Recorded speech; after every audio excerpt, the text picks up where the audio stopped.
Topesi bino mbote bino mesana kolanda biso na émission e Mozindo, émission to ya kotimola ko kota na kati ya Mozindo ndenge boyebi o mesano na émission oyo ya mokolo moelo na kozala ngai mokote nazali bongo na moko ya bapanzi sango ya mboka na biso ndeko Max Mbenga nda kotenenga compagnie na émission e toko sombiki na makanisi na bo elongo bani toyeba spiritualité na kati na yango mbote shalom ndeko Max Mbenga ya solo na pesio mbote ndeko John Famba pe baike bayeboze kolanda biso bipa na bipa lelo ezali émission moko spécial pambate tosangisi bandeko mibale na kanisi mibale oyo moko na moko azali na lolenge na ya komonela makambo na o etali spiritualité bo to kanisi te na kosombi kinya makanisi na échange oyo kozana plateau lelo ekosunga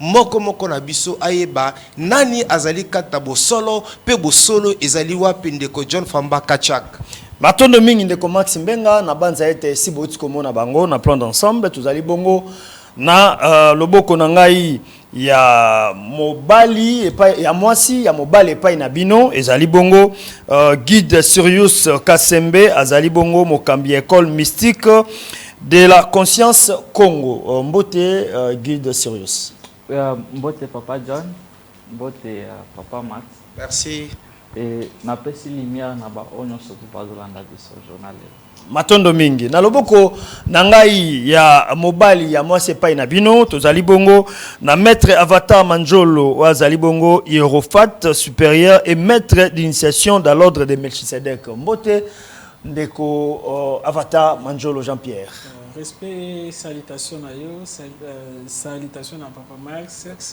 salutation à co-débatteur nanga ainsi que na batunyoso ba Hollande voilà wanande ezali bandeko yo toko sombiki na makanisa na bango na etali spiritualité ndenge boyebi to zali na bango awa toko sombiki na bongo makanisi na basije miki lokola lo toko lobela l'eau et ses mystères mythes ou réalité les êtres des eaux et les pouvoirs de l'eau sous-thème na biso ezali bongo Jésus-Christ est-il sauveur wande zali basije mike otoko sombiki na makanisi na ba spiritual tozana bango ndeko Max Mbenga nazonge pai na yo pona kotuna motuna na bandeko tozana bango awa na bité to bande pai nani to bande pai maître Avatar to guide Sirius na o etali sujet na biso matondo mingi ndeko John Famba o ezali bongo kosombiki nya mayele échange ya bata mayele moko na moko akomeka kopesa biso makanisi maye kasi na lingi yambo na kobanda lokola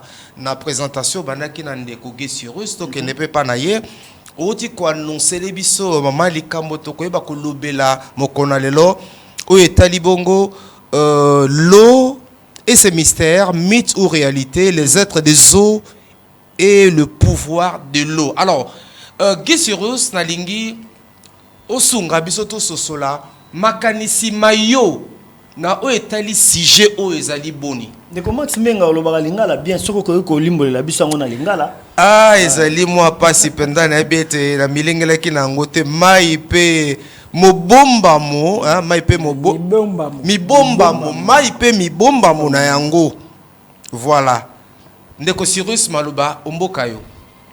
Merci beaucoup papa Max, merci beaucoup à na prof et merci beaucoup aussi na papa John.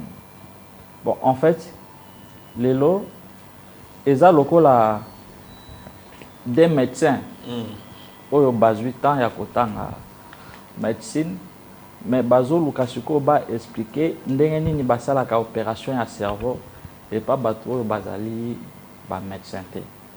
Ce qui veut dire que l'eau avec ce mystère. Et ça, presque enseignement, au moins 3 mois. Pour intégrer la conscience Congo. Ce qui veut dire que ce qu'on va dire ici, ils ont juste des parties kilt. Ils ont 5%, il y a 95%, il y a au kilt. Bakoki kolobango na télévision. Alors, quand on a à chaque fois que la chose la plus recherchée dans notre monde, c'est la raison. Parce que dans le débat, des gens ne viennent pas pour chercher la vérité, mais c'est juste pour avoir raison. Mais ici, on est venu juste pour établir une vérité et non chercher raison. Et qu'on ne pas un nani.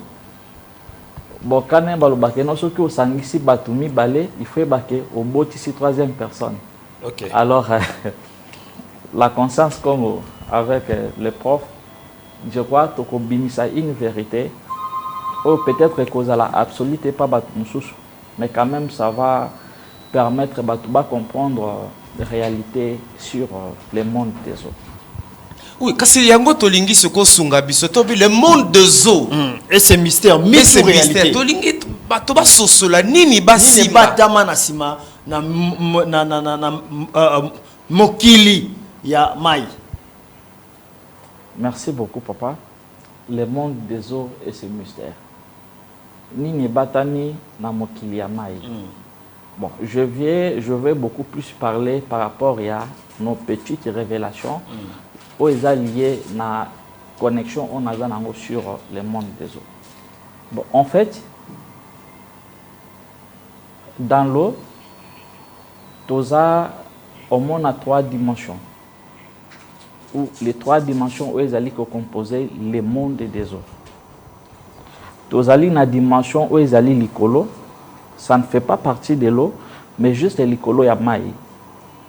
Tozali na dimension oyo ezali na kati ya mai oyo eza beaucoup plus habité na ba créature ya mai. Toza na dimension oyo biso na bango toza séparé na couche ya mai. Ce qui veut dire que ba oyo tozali séparé na bango na couche ya mai bazali autokoki peut-être koloba na terme courant de sirène, tu vois. Bon, je vais préférer utiliser ba terme moko bakoki ko comprendre plus facilement. Alors ba oyo biso na bango couche na mai ezo séparer biso bango ne mutu tokoki ko benga que ce sont des sirènes, mais en réalité bango nyonso te baza ba sirène baza pe ko composer monde na bango oyo à travers le mission ezali subdivisé na 5 dimensions oyo eza aussi subdivisé dans plusieurs royaumes. Maintenant ba oyo bavandaka na kati ya mai ce sont juste des créatures des eaux bambisi donc tout banyama oyo nyonso tout bazalaki créé na kati ya mai. Ba oyo bazali likolo ya mai ce ne sont pas des créatures des eaux, ce ne sont pas aussi des êtres des eaux, ce sont juste des âmes. Des âmes, ce qui veut dire que batu oyo beaucoup plus bazala qui sacrifié na baloge pour na ba pouvoir magique. Ces gens-là ba formaka monde na bango auto bengaka beaucoup plus que monde ya ba mundele. Beaucoup plus ce sont des âmes humaines oyo bazala qui sacrifié na ba pouvoir moko boye wana quelconque. Ces âmes-là ba kendaka na maite ba okipaka monde ya ba mundele oyo ezalaka likolo ya mai. Maintenant, bango bazalaka beaucoup plus sous forme neti biso ba africain ba oya biso bazaka na forme ya bandundu. Wana ezako faire comparatif ya bandundu. Yango je ne veux pas trop entrer dans l'histoire parce que bato ebele ba comprendre kate origine même ya mon mundele. Ba comprendre que non mundele ezaka kabla non. Nos ancêtres tels qu'ils étaient des initiés tant bamoni bamindele baye, ils ont compris que non peut-être ekoki kozala ces êtres là parce que au-dessus des eaux ils ont une dimension moko. Dimension wana ezali rempli na ba âme ya batu oyo bazala ka sacrifier peut-être pour na mbongo, raison pour laquelle au komona que à certaines entreprises oyo bakol entreprise wana ce sont des hommes spirituels pour ne pas trop gaspiller mbongo na kofutaka peut-être ba travailleurs ba kendaka ko signer peut-être ba contrat. Au moins que sur 100%, il y a des travailleurs au bazar na 4 entreprises. Peut-être 10%, ce ne sont que des humains, mais 90%, ils ont ba amwana oyo. Bayaka chaque jour que ça les laïcs musala mafuta kabango et l'autre côté. Donc je peux juste me limiter là. On va. Très bien, merci beaucoup Guy Surius Toki. Introduction na o Italie l'eau et ses mystères. Alors tout pas. Maître Jean-Pierre Manjolo alias Avatar. Pesabiso makanisi na yo na o Italie l'eau et ses mystères, mythe ou réalité? D'abord merci pour le deuxième débat. La première des choses, durant leur débat, nakolukana lobo ngai alo na yebi mais na se souvenir renazaka avocat tozaka na master moboye tozaka na très bien nde yokazu ikomi makambo ya défendre tozalaki liso ba master te donc lelo ndeko na nga leki na nga olimbisa nga mais nde nakocontribuer ye na eloko awuti oloba donc naza no na problème te particulièrement c'est eloko na osenga koza maître to pe guide ezali bien mais esengeli oza na matière. Vous savez yo ozali wa koko na nga parce que fils de l'homme aleka pe na école na nga azala parmi ba secrétaire na nga komonaki yosenga débat alors première fois deuxième fois alors esengeli ozana ba argument esengeli osala ba recherche à la fois scientifique à la fois spirituel parce que tant ozalo leka na TV ozalo lo ba makambo bato bazolanda yeza pe na ba connaisseur ndundu auta na maite ndundu azali sirène te mundela azali sirène te ndundu ezali juste défaut ya mélanine. Alors nako expliquer nini eleka na mai tozana microcosme tozana macrocosme. Macrocosme est un mot grec qui veut dire grand univers. Microcosme est ici petit univers.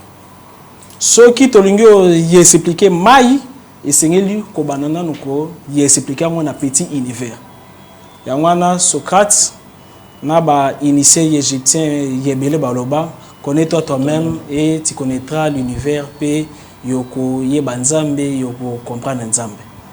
Alors na kati ya nzota mutu yeza na mai mais libanda nzota mutu pe yeza na mai nini ezaka na kati ya nzota mutu nini ezaka libanda ya nzota mutu na kati ya nzota mutu yokazo leli eza mai otoki yeza mai okeyo sala urine yeza mai mutu azali constitué na 5 éléments donc 4 éléments 4 wana ezalaka géré na 5e élément babengi la quintessence. Toza na mai, toza na mupepe, toza na mabele, toza na moto, toza na 5e oyo babengi la quintessence to pe l'éther. Éther mutezali o canaliser tous les 4 éléments. Comme stage la biso ezali ya mai. Esenga yo yebake nyonso ezali ya sentiment. Santé, ceux qui santé no ezali na problème. Donc élément o na yo mutu yekomi déséquilibré. Ceux qui diable alingi attaquer topé un magicien noir alingi attaquer yo et c'est qu'il a touché juste élément na yo vibratoire o yo alingi abebisa. Ceux qui alors alingi attaquer finance na yo ako attaquer terre. Ceux qui alingi attaquer intelligence na yo concentration na yo inspiration na yo lokola révérend alors guide zala un problème ya élément air. Ceux qui alors linga y attaquer y inspiration na yo à quoi attaquer élément air parce que élément air mutejiraka concentration y inspiration mais ceux qui balingo y attaquer autorité oye bien na ba classe yeza monsieur mususu azali mukuse mais à cause na classe ba na nyeso babangi mais yeza mususu susu azali mulai mbinga paquet mais à cause mutazalo respecter té nini sala ka keno ba respecter mutu ezali élément fait nini esalaka ke no santa mutu ezwa ya leur problème yelema o nini esalaka ke mbongo e kota na kokoso yangwana yokomona ba mai lokola bakamba e koko bikisa ba mai sacré koko bikisa yataka ka mayo ya pompo na sombi obwe na sambeli yango yo pesi mutu ye ko bikisa parce que neno yo mai e geraka santé wana sko tolongwe na microcosme toke na macrocosme na leur macrocosme mai comme liquide, ezali portail. Mai, ezali symbolisé aussi na miroir. Miroir, eza porte vers d'autres mondes. Nino yo mai pe, ezali porte vers d'autres mondes. Mais quels sont ces mondes? Nino yo baleur nanyo yo bazalaka na mai. Avant, moto azala terrien, azalaki aquatique. D'ailleurs, dans le livre sacré nyonso diverses religions différentes alors ba oloba boye Donc, dans la Bible, au commencement, la terre était informe et vide et l'Esprit de Dieu mouvait au-dessous des eaux. Quand l'Esprit en Nzambe est allé au mouvoir, est allé au bouger, veut dire, est allé au gérer la vie dans la mai. Mutu abandara nanu kofana na kati ya mai. Après alors mutu akobima libanda mai. Mais yezala alors na bandeko na biso misuso yo batikala na mai parce que le monde est évolutif. Un jour yokoki aussi yo s'incarner nzete. Alors kuna alors na kati ya mai tozana 14 dimensions topé 14 continents. Alors na 14 dimensions non, il y a une chance. Il faut qu'on me réponde la question. Alors, 14 continents. Alors, 14 continents, chaque continent, il y a une race, il y a une vie. Dans le but, il y a une race, il y a une couleur. Mais il y a une race, il y a une vie, il y a une forme différente. Dans le monde, il y a une race, il y a une nef. Il y a une race, il y a une ondine. Il y a une nef. Na se amai bazaka na makolo lokola ba yondini na se amai azambisi mobimba akokinde kwa changer forme azu apparence à mutu topé ya mutute mais azambisi preuve année le grand maître et hiérophante Jésus-Christ Ben Sandira ye azaki na amina ya sirène nene ya ondine preuve année parce que ba pécheur mutobe ba mystère wana mai wana ya côté là contact Jésus azali oté ya boye basengi oh non pesa pako abi na Pierre yo za pécheur yebi babokoko wana ke na mai mbisa liboso bimisa nina yo mbongo yo kufuta pona yo nanga ezalaki mbisi simple te ezalaki ba alors on dit ezali ce qu'on a ba race belé lokola ba nana yo neide na se amai bazali na ba lopele mais bit na bango eza nini sikoyo esalaki ke misusu ba koma classé lokola lore bazali alors mabe premièrement toza na sirène par fonction toza pe na sirène par nature sirène par nature ezali o nzamba sala ba être wana nzamba sala bazali ata ba sans race mais bazali différent bazali vivre dans le royaume alors est différent mais je sais qu'est-ce qu'on a guerre moko bima likolo pona na likolo ezalaki na mine belé a guerre belé je sais na guerre moko bima likolo ba bengana ki Léviathan ya ko kweya yendesko ya kozwa contrôle ya 7 dimensions sur ya ba yetre ya mai ya ko convaincre bango que non naza na haine envers ba humain naza na besoin bino bo yibela kanga ba énergie vitale na bango comme alors ba yetre mai bazaka na ba domoko développé c'est par là maintenant il y a maintenant des mauvais sirènes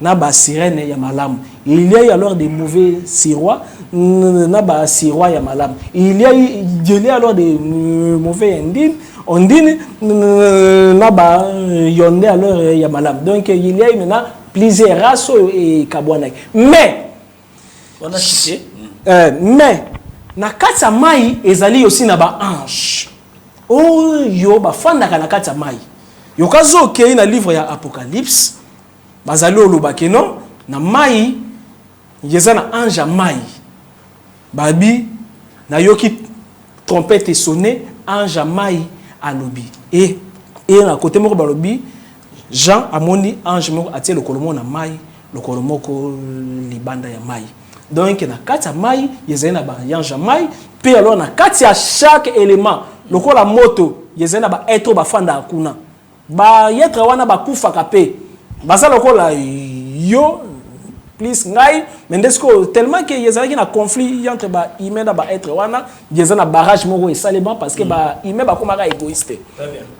Voilà. Donc, on continue. Merci beaucoup. Aujourd'hui, presque 10 minutes. Okay. On a exposé. Alors, guide, c'est juste 10 minutes. On a biloko Monique quotité. Oui, quotité moi l'équipe. Oui, quotité longola yango. Alors, attends biloko ba apocalypse wa, attends biloko ba ya ba sirène, à côté si Bible na kati.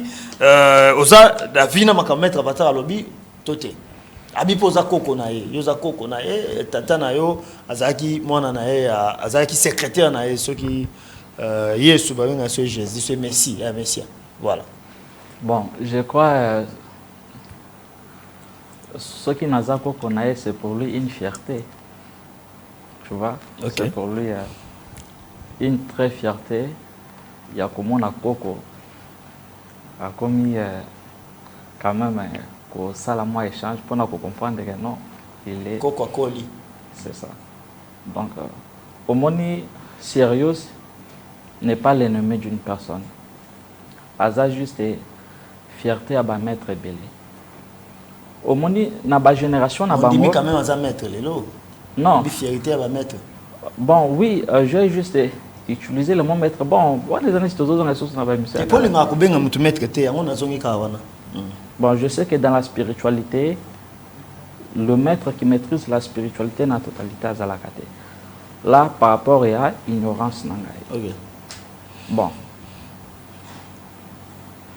Au monde génération na bango, beaucoup plus bachaki spiritualité neti musique.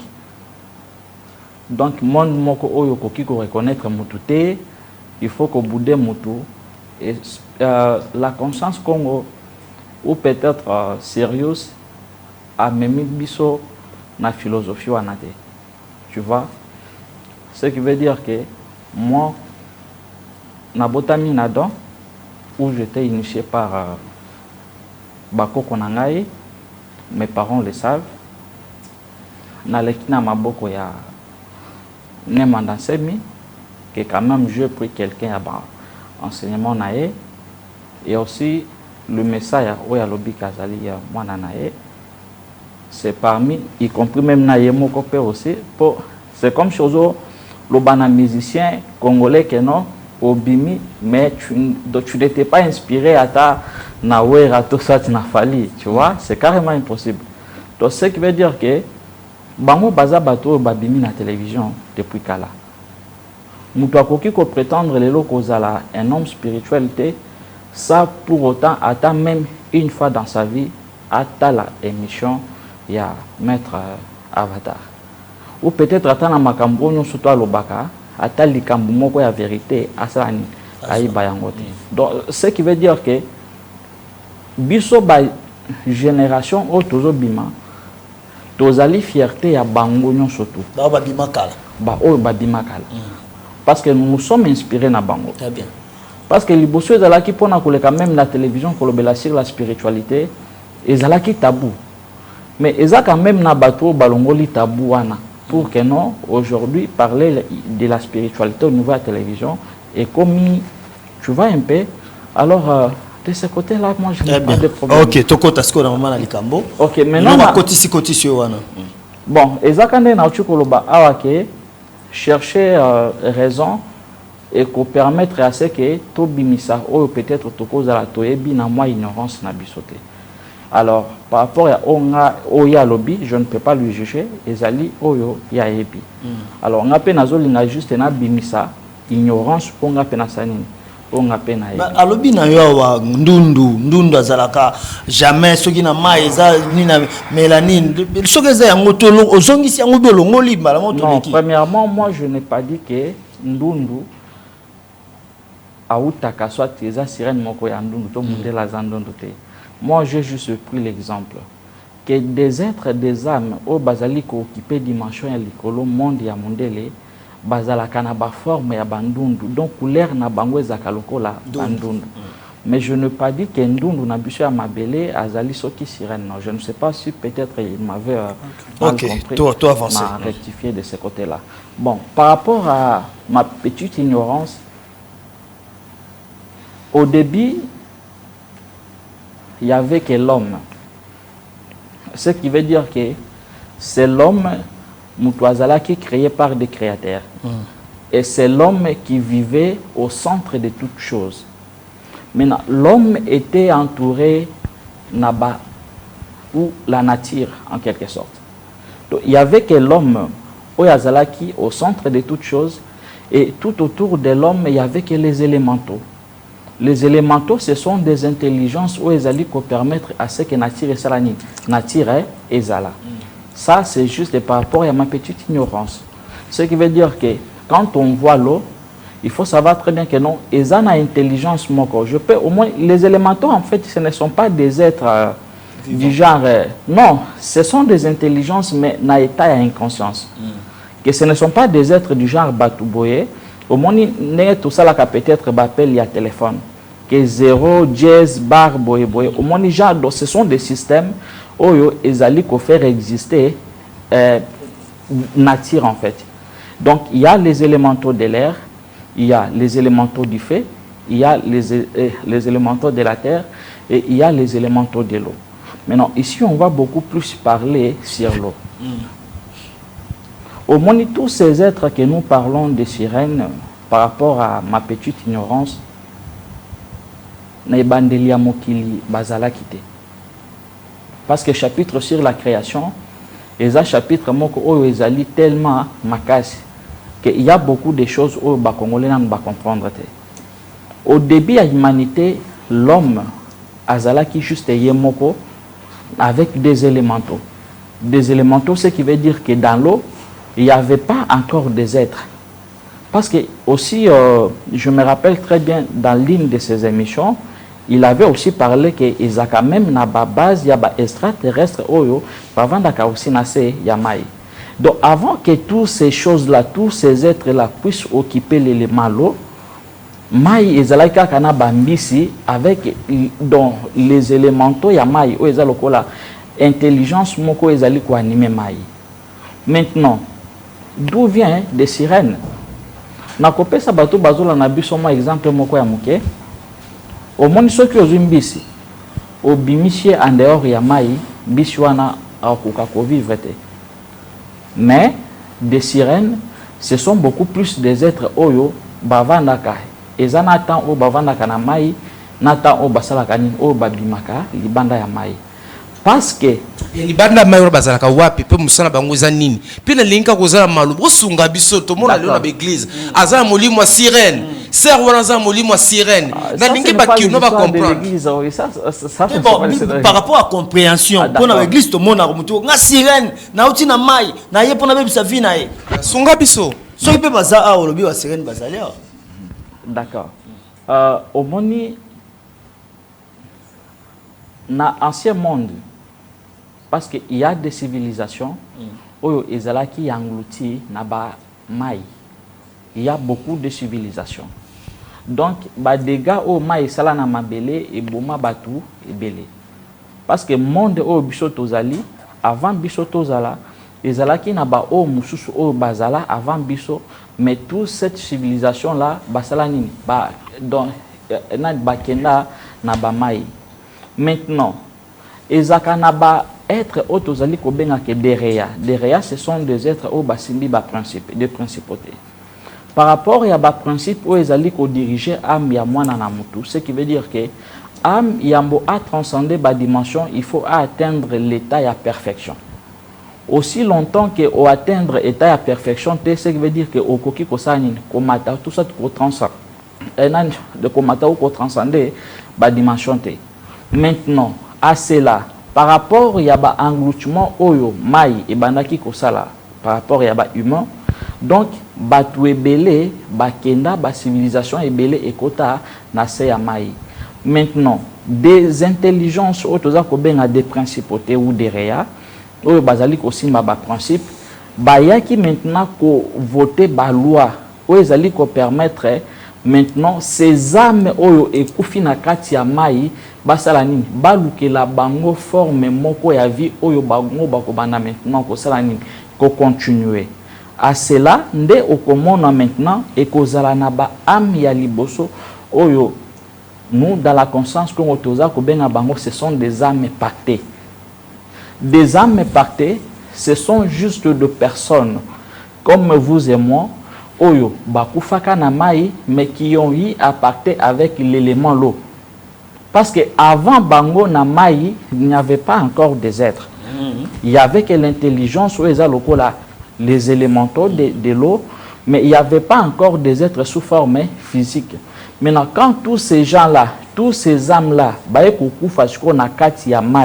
c'est là maintenant que par rapport à un principe où il fallait maintenant diriger bango, il fallait que ces âmes-là maintenant faciliter à compacter maintenant avec le malo. des bango maintenant au bazali ko composer le premier monde. OK.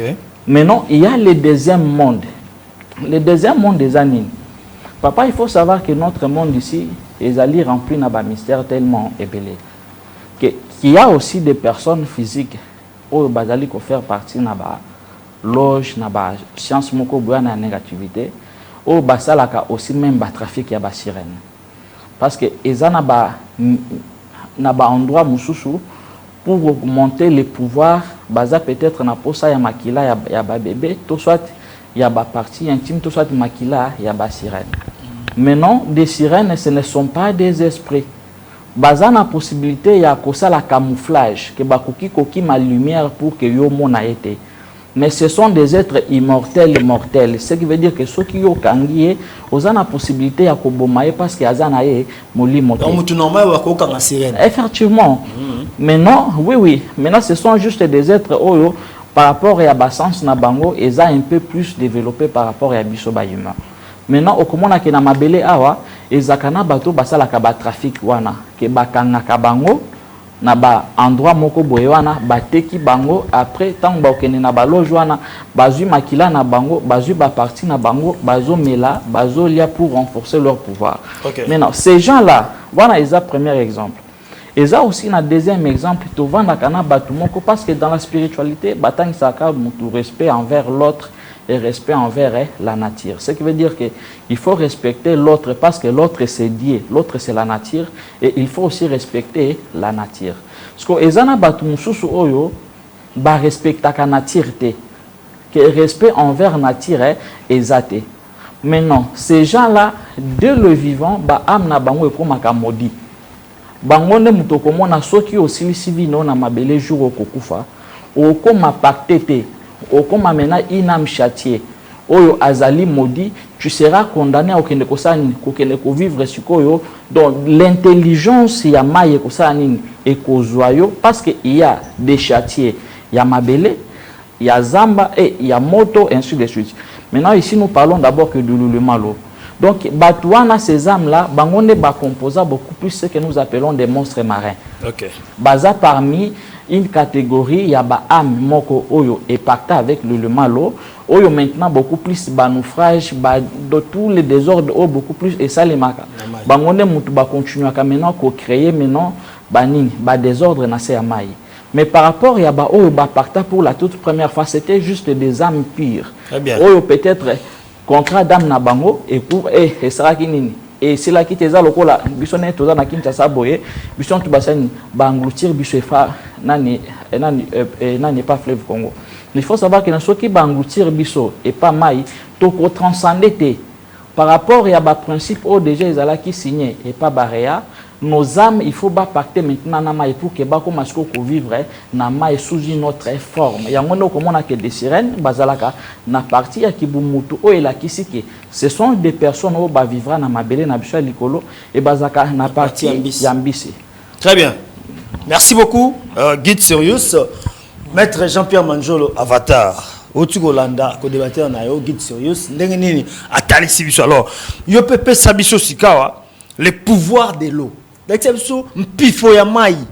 Mai mpifo nango eza nini? Oh non surtout mettre Guide alobi awa na kati ya mai sirène azalaka partie ya mutu partie ya nyama avivaka na mokili si les suite bakoyi komela makila na e pesa biso makanisi na bakisi basunga biso na kasi Guide Sirius abosani ta mususu ko beta sete nango lelo toyoka kana na vie na église na vie na so aza molimo sirène boye tout ça na lingi pe bandeko bazolanda baba yebaya yo po mona bango ba sirène nango toté côté Guide alobi côté wana ke no bakoko boma bango baza na raison. Je me souviens un jour on a ça à émission j'espère que les aki toujours papa John na yara na mbeli mo boye balinga ngo dag ceux qui dag ezali consacré ceux qui ezali ancien plus que sirène et go boma sirène ngai alors na yebaka na salaka commerce ba sirène 2000 commerce ba sirène oui Ozoteka bango to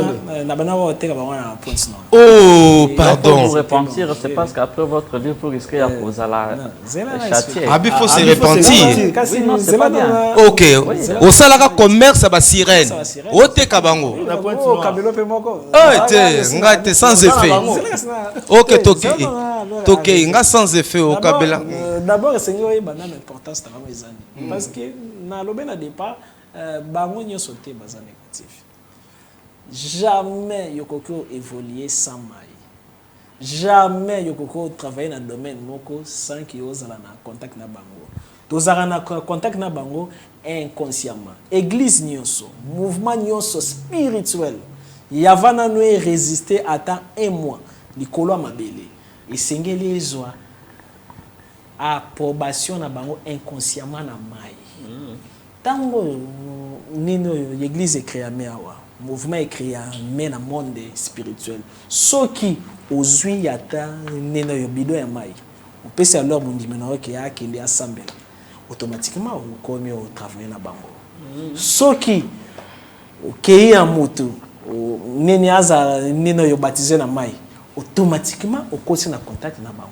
D'ailleurs on a contact d'ailleurs sirène mère aza sirène oyo azala vraiment nano yo moi si ya père esprit azali sirène mère boya alors biso nyoso to ali fwandi likolo ya nzoto na ye likolo maboko na ye yende motazalo symboliser terre gaïa ezali intelligence c'est alors neno yo cosmique alors na bana loba moment na bana yo teka ba pointe noire remarque na salaki sirène ya 100 ans à cause na ilongi ya mwana 15 ans mais bit na bango ezaki nini yokokyo y apprendre plusieurs sciences à la fois yakoko la kisayo neno yo mécanique koleka garage yakokyo la kisayo informatique koleka informaticien ba centre wana nyoso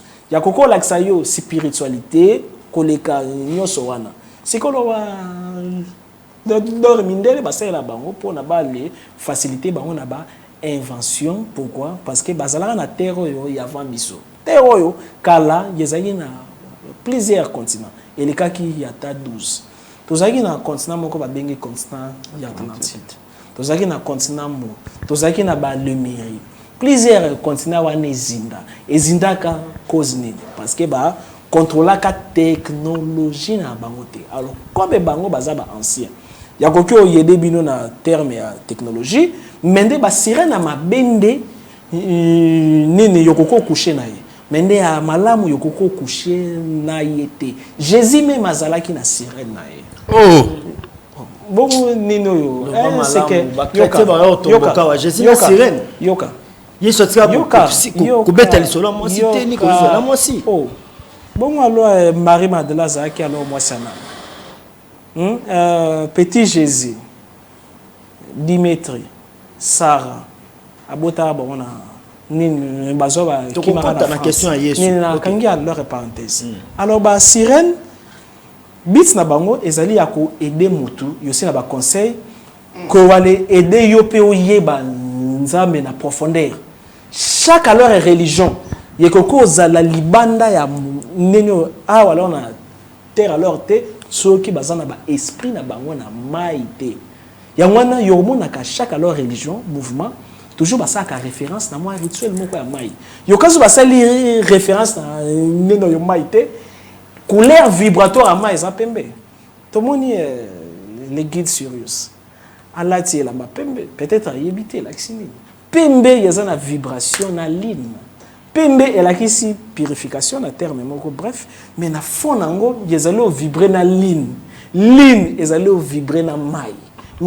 yazali na roi na bango komo na nixa yazali na ba petit na ye azali na ba clan na ye bazali na ba royaume bango nyoso bazalaka négative te ya pas wana sirène par fonction neti ya ba église neti opposé na question église sirène ezali ya mabe ezali sirène par fonction sirène par neno fonction ezali ngai nazandoki na bomaka bato na ba grade ya kindoki soko zali alors moi si parce que dans le monde spirituel moi si azalaka na prédominance azalaka supérieur neno global alors ceux qui ozali ndoki yo komi na degré élevé ba kopesa yo titre honorifique ya sirène yo komi sirène alors neno yo par là yo koki posséder moto okoko sala moto ya alors mabe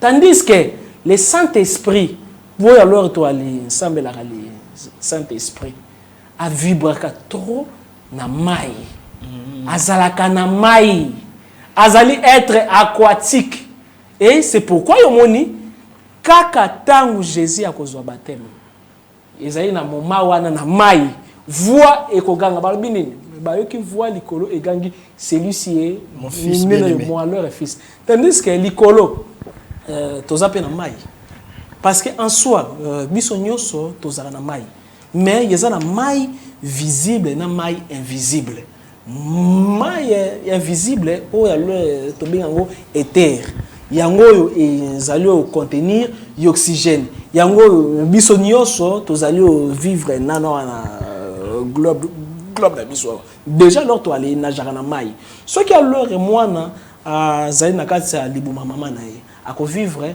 pendant 9 mois bon comme ngana saka 6 mois 6 mois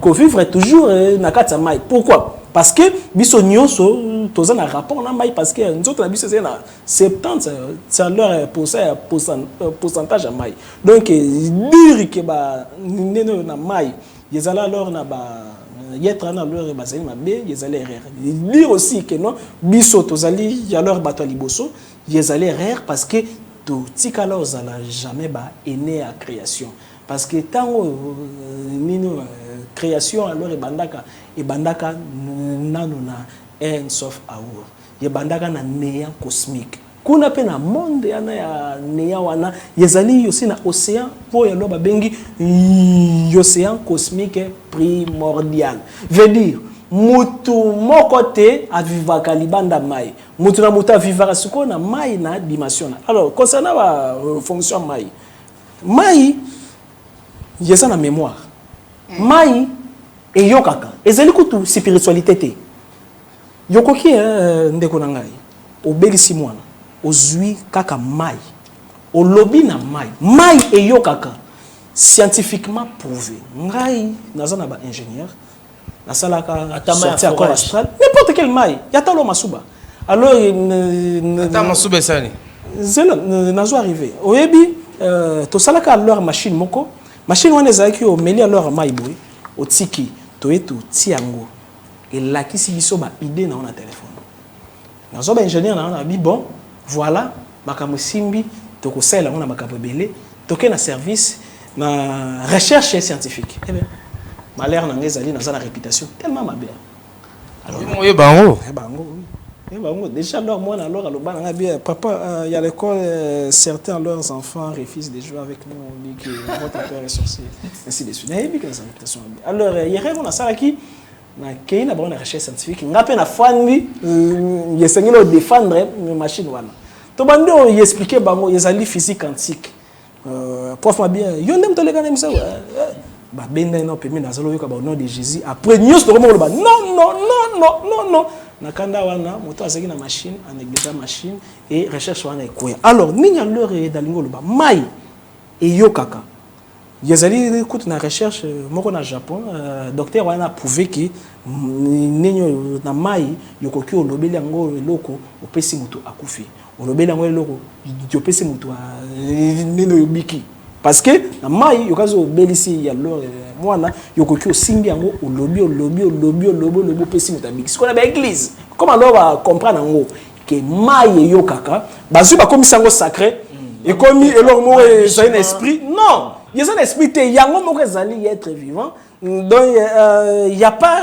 nanu que non ezala neno yo mayo bakoko mela yezali aussi être vivant comme ya leur mabele donc yokoko guérir nango yokoko pesa y adversaire na yo piège c'est pourquoi alors Jésus lobi ceux qui moto asali mabe asengi mai ko pimela été parce que tango yo pesi mai mabe nyonso alingaki osala yo ekozongela ye yango wana ezali aussi à déconseiller na ba maman ko lamela papa biloko na kanda te parce que ceux qui ont lambelé na kanda soupe wana ezamai alors intention na yo humeur na yo yeko fanda na mai lokola ordre dès qu'alors amélie yango yeko bebi sa pe santé na ye yeko bloquer aussi ba point énergie à ba chance na ye. Très bien, merci beaucoup.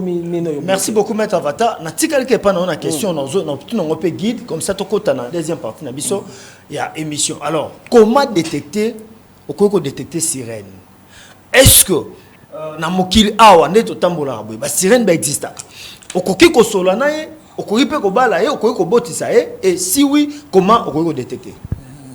Nga alors nazala na amia sirène nando moi sinanga yebi aux amia sirène nazalaka na ye mais pour l'instant tout ça sont en contact ça fait déjà 6 ans mais na ko contacter il y a leur émission alors normal aliaka bilo toliaka sirène posonaye ezaka na température basse posonaye ezali ya leur malini parce que na baka to salaka espérance wana na Patrick Ngimandon pour na ngai alors na spiritualité nazaka ouvert yo kazo esengeli aussi expérience mo boito kende c'est l'expérience na moni alors to kenana na Patrick Ngimandon na niveau ya Pointe Noire alors to komi na pembe na mai parce que ngai nazaki na besoin de comprendre ba sirène ye azaki na maîtrise nango plus que Patrick Ngimandon na kufa azaki alors gabonais azaki expert na par psychologie donc comme kuna a récité kaka leur phrase mo boye yezali code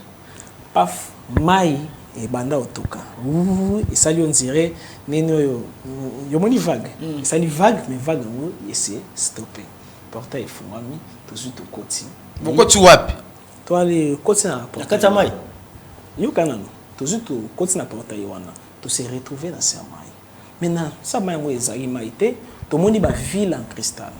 Tout le monde est nyonso clair. Et si manango albino toke na réception à Palais Royal pour na o solo na moto azali chef à moi sinanga parce que yep azalaki na sirène na. To suite toke yi albino nazala besoin na solo na bino parce que nazali curieux ya koyeba. C'est là où alors na comprendre que no ba sirène bazali satanique d'ailleurs. Pas satanique té. Satanique té. Bon molimo sirène bima Théo wana zali ignorance ba pasteur de ce que bato obele la paix molimo sirène mais yo kansaka Saint-Esprit ya utawa symbole la Saint-Esprit za mai moto huile tandis que mai moto huile pigeon nyoso ane ezali lié na ba être mai ezali moko ya ba forme oyo et symboliser bango. Merci beaucoup. Guide Sirius, Tozongelio, même Motuna, comment détecter sirène et comment alors détecter? Peut-être nous répondre après guide. D'accord. Ok. Bon, maintenant. Comment peut Yoko continuer la contact? En contact. Bon, étant quand même un bateau basali na boyebi, eza lokola parce que na ba degré à initiation, il y a aussi l'initiation mentale. Netio. Nani bamakamo prof azo loba c'est une initiation déjà mentale. Donc même na bato bazala biso ils sont déjà initiés indirectement mais sur le plan mental. Non mais bon je ne sais pas si peut-être mon initiation mais dans la spiritualité ezakande na loba ki na bino très bien que non il y a des choses où on peut dire ça dans sens moko ya public. Et il y a des choses où ils allaient réserver la catégorie, il y a bâtiment comme Boyewana. Donc on ne peut pas tout dire à la télé en fait. Bon, et ça par rapport à Nandé Nazol Nana, mais qu'à contredire Mouké, en fait, l'homme, parce qu'il y a la création. Contredire. Bon, je dis contredire Mouké parce que nul ne détient la vérité absolue. Oui, maintenant les Cambonga Nebi, ils ont juste Mouké par rapport à la réalité. Okay. Maintenant, il y a la création de l'être. Yango na lobaki na bino awa keno mutu abandaki ko vivre ye moko na kati ya nature. Mais par rapport, il y a la loi, il y a le principe. Il fallait que l'homme soit le maître de la nature. Ce qui veut dire qu'il fallait représentation ya mutu ezala dans tous les 4 ou les 5 éléments où ezali ko composer nature. Ezana eloko moko na komekana compléter encore muke. Au moins ndenge toza boye en réalité biso pe to ivaka pe na kati ya mai. Parce que même mabele na biso nous sommes sur un firmament. Le bleu que vous voyez au ciel ezalo la terre en fait, mais c'est l'océan cosmique.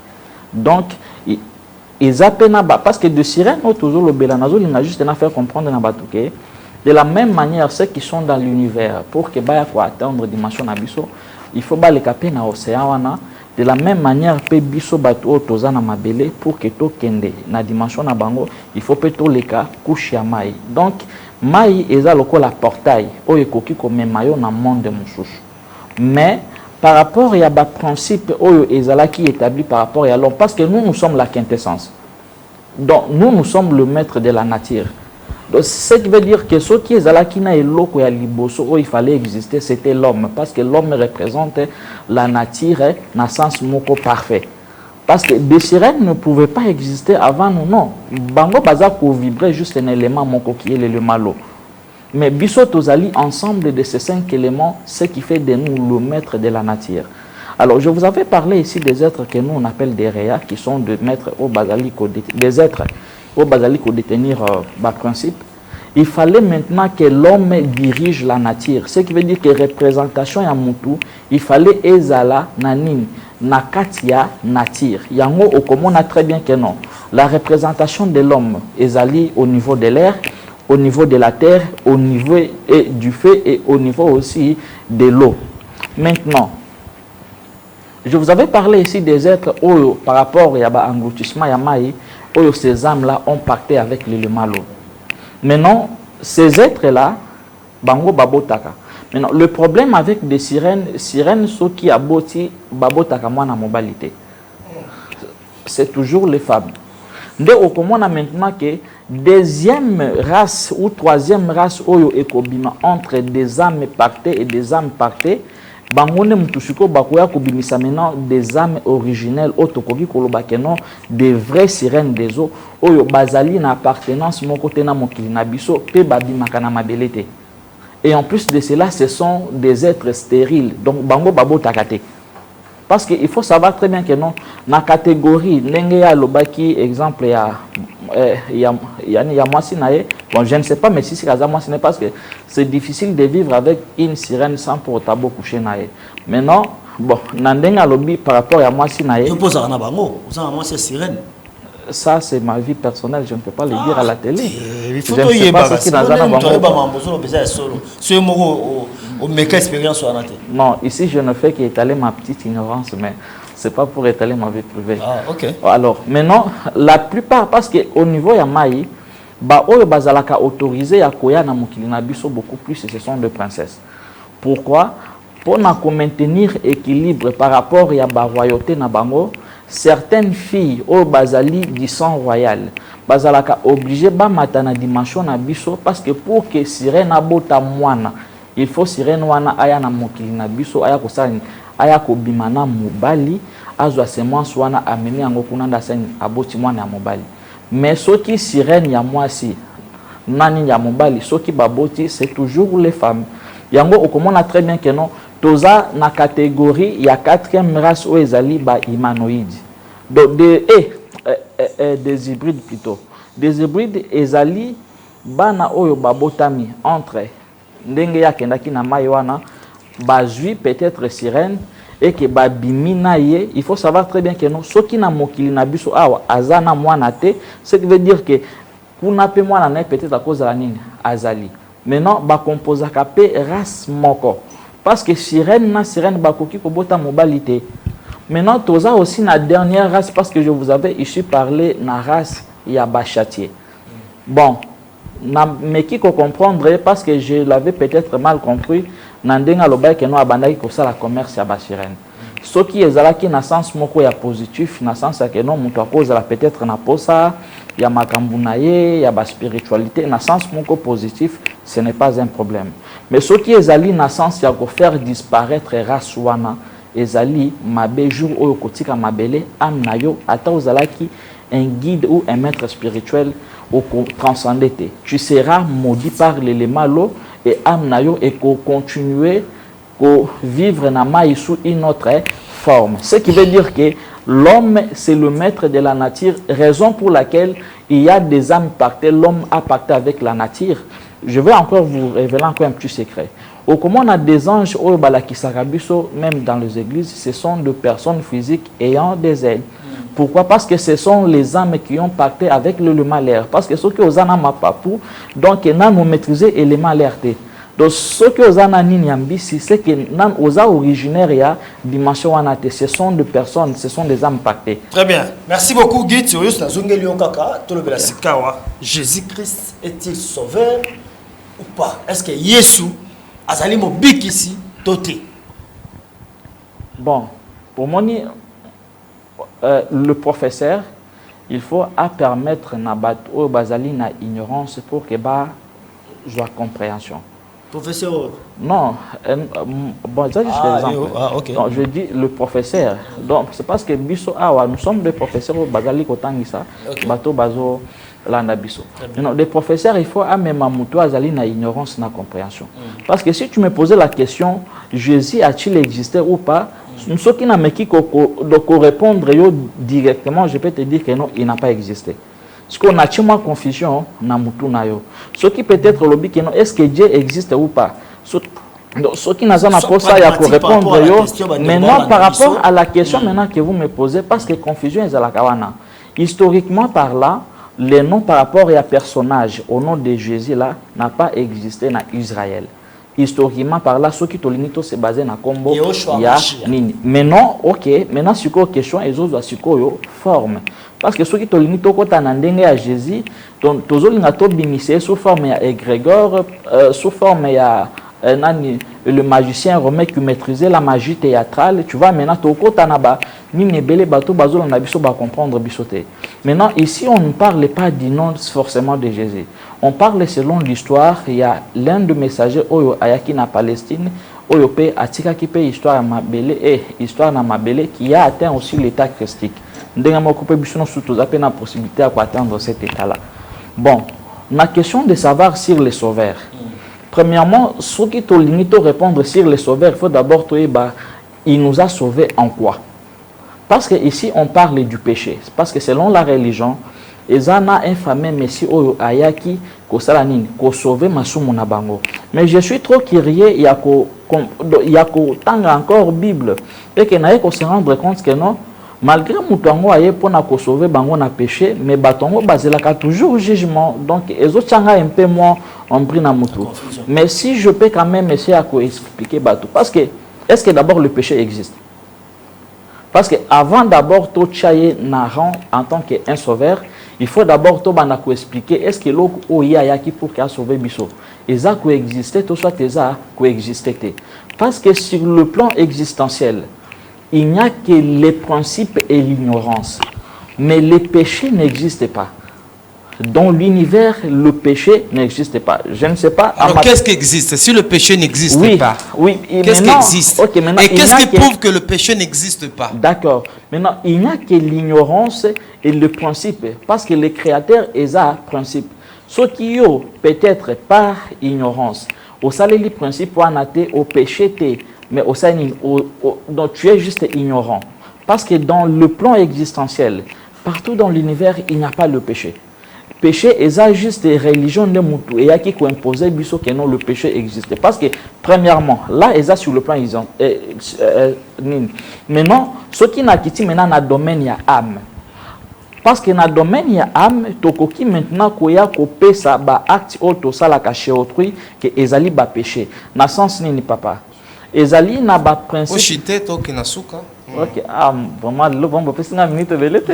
En tout cas, 9 minutes d'émission ici là. Vous devez chiter. Non, écoute le bimini. Chiter sur le péché. Maintenant, sur le plan de l'âme, on a l'âme, on a le corps astral, on a le corps émotionnel. Parce que Batebele se rend compte, on parle que Jésus est venu sauver nos âmes et non nos esprits. En réalité, dans l'homme, ce n'est pas l'âme, mais c'est l'esprit. Parce que l'âme n'est que le corps émotionnel. Le corps émotionnel, bon, namoni. T'es au chité, non, chité. Ok, d'accord. C'est la télé. Ok, d'accord. Maintenant. Soyez bras précis et clair, comme ça vous chitez. Ok, d'accord. Maintenant, par rapport à cette question, les sauveurs de l'humanité, Azalakate, parce que Yomokonde Mutoko. Donc, bon, il n'est pas le sauveur de l'humanité parce que même si je lis dans ses propres paroles, il n'est pas venu pour sauver l'humanité, mais pour sauver les enfants d'Israël. Très bien. Maître Avatar, objection est ça à sauveur Toté. Ça aussi, il faut contredire, ok, on a l'omba. La première des choses, il est temps qu'il y ait c'est spirituel. La Bible dit que Jésus a zali chemin, vérité et vie. Chaque alors moto a la partie physique, éthérique, astral, mental, causal, bouddhique, atmique et christique. Et ça lui 8 corps. Chaque humain a vivre dans mon kili, à la musique qui bonzoto na ya molimo. Et mati et comme un niveau christique a commis à la fois sauveur et humanité. Pourquoi? A comme exemple. On dirait guide à coquille à Fandi Boye tellement qu'il a vivre à Matisi Bakor naie a commis sauveur parce que moto ya Rolanda Nzelo yé azalo Rolanda ya kotana paradis à principe yé a créé là qui alors disciple naie. Donc Jésus azali sauveur yé pas ya ba disciple naie. Nando yo Mahomet azali sauveur et pas ba disciple naie mais dans niveau christique moto alongwaka moto a comme un principe cosmique donc Christ. Donc dire que Jésus azali sauveur ils ma bête, dire que Bouddha azali sauveur ils allaient alors ma bête conditionné seulement que ya ko adorer yete comme Dieu mais il y a ko luka ya ko koma netier parce que yemoko Jésus alobaki beaucoup sala ko lekanga au moment où motalobi ki nazali chemin inzela veut dire que azana besoin bo aller landa nene nzela na mais nazaki aussi na question moko ou na bandaki komituna.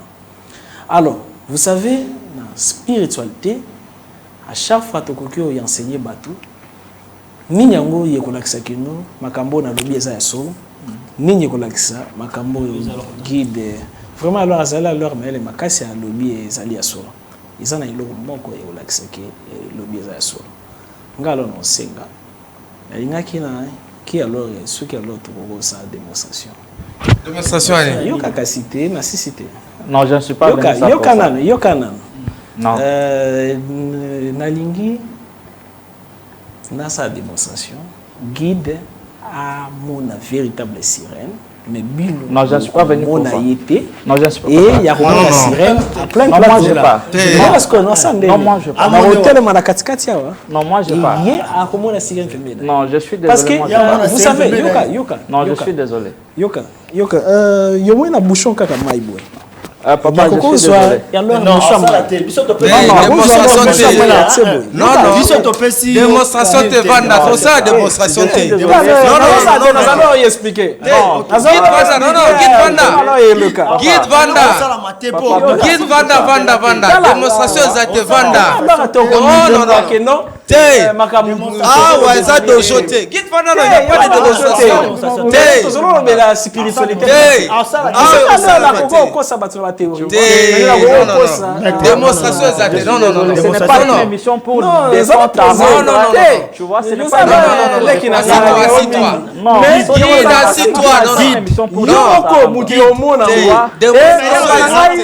on n'est pas venu pour faire des magie. Non, il n'y a pas de démonstration. Il n'y a pas de démonstration. Non. Mettez-vous. Il n'y a pas de démonstration. Non, mettez-vous. Non, mettez-vous. Non, mettez-vous. Prochainement, non.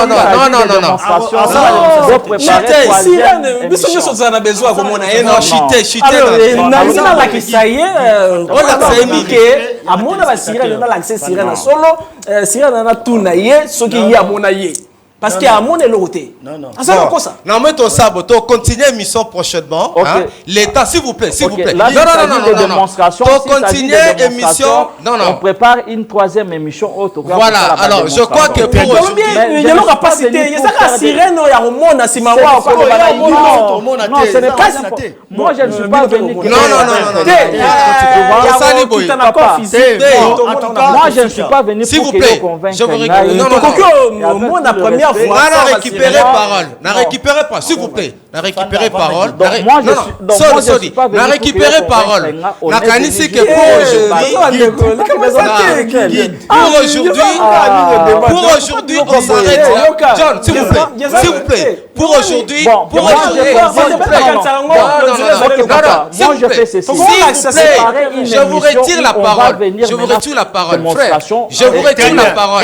Préparer une émission. Moi, je vais venir pour la Je vous retire la parole. Pour aujourd'hui, on s'arrête là. On s'arrête là pour aujourd'hui. Tokuta Lambalasima. Merci beaucoup. Ça va.